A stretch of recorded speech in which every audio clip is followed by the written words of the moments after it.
श्रीमद्भगवद्गीता श्रीमद्भगवद्गीता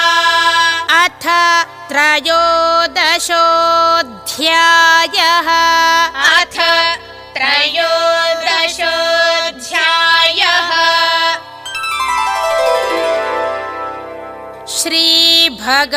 श्रीभगवानुवाच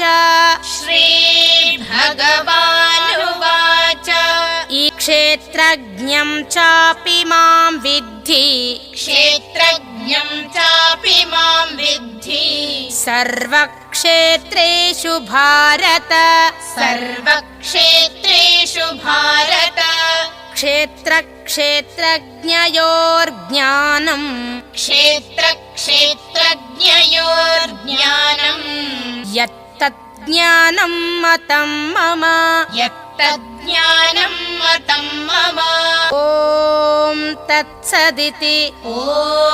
तत्सदिति श्रीमद्भगवद्गीतासु श्रीमद्भगवद्गीतासु उपनिषत्सु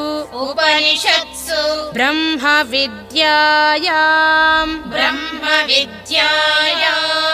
योगशास्त्रे श्रीकृष्णार्जुनसंवादे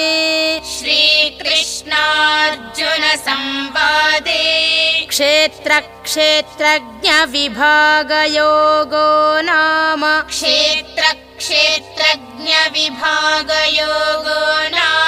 त्रयोदशोऽध्यायः